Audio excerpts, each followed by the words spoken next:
Raja, Ratu, dan Rindu. Karya Wulan Fadi. Prolog.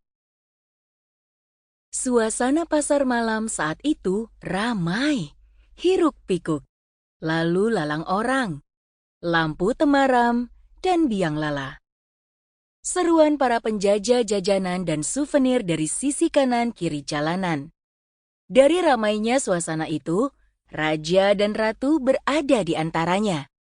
Ratu memegang boneka beruang super besar yang bahkan lebih lebar daripada panjang kedua tangannya. Mata Ratu terkesiap menatap Raja. Sepertinya dia baru saja salah dengar. Mungkin karena ramai, mungkin karena suasana. "Kak Raja ngomong apa tadi?" tanya Ratu hati-hati, berusaha tidak menyinggung Raja sedikitpun. Raja tiba-tiba berlutut. Kedua tangannya memegang tangan Ratu, sehingga boneka beruang di tangan Ratu nyaris jatuh, andai lutut Raja tidak menahannya. "Kak, ada apa?" tanya Ratu. Ratu berusaha menarik Raja untuk kembali berdiri, namun Raja tetap di tempatnya. 10 hari. "Kak?" tanya Ratu. Dirinya benar-benar cemas sekarang. Perutnya terasa dililit melihat Raja terluka seperti ini.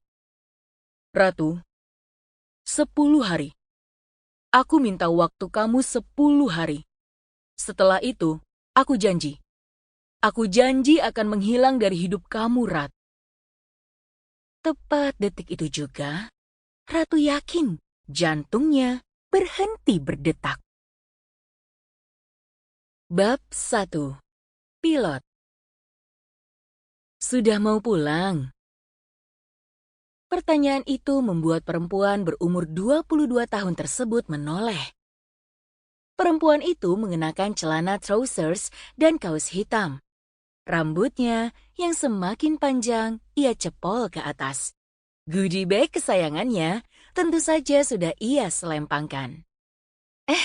Tante Clara," ucap perempuan itu menyapa tantenya yang sudah merawat dirinya selama 5 tahun ini. "Iya, Tan. Udah jam 5 sore kan?" Tante Clara menyilangkan kedua tangan. "Laporan yang Tante suruh kerjain udah beres?" "Udah kok, Tante." Perempuan itu mengacungkan ibu jarinya dengan wajah sok meyakinkan. Meski tampaknya Tante Clara tidak terkecoh karena wajah menyeramkannya tidak berubah. "Kali ini kemana?"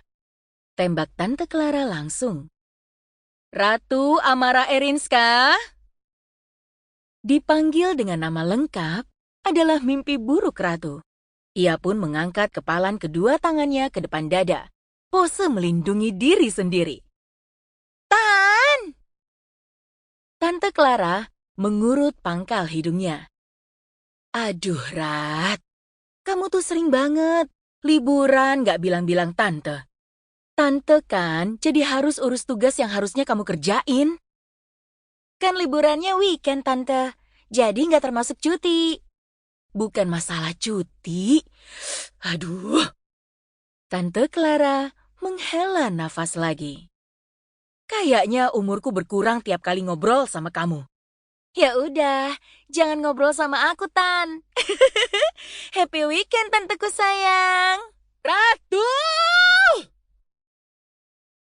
Panggilan Tante Clara tidak diindahkan Ratu. Perempuan itu sudah berlari lincah menuju lift yang kebetulan terbuka. Ketika berbalik, Ratu menatap Tante Clara, lalu melambaikan tangannya dengan wajah meledek. Tante Clara sudah mengomel dari jauh, membuat Ratu terkekeh. Wajah Ratu yang tersenyum lebar adalah hal terakhir yang Tante Clara lihat sebelum pintu lift menutup. Tante Clara melenggang menuju ruang kerja Ratu yang berada di paling ujung lorong. Sebagai pengawas, Tante Clara yang mengoreksi pekerjaan Ratu. Sample complete. Ready to continue?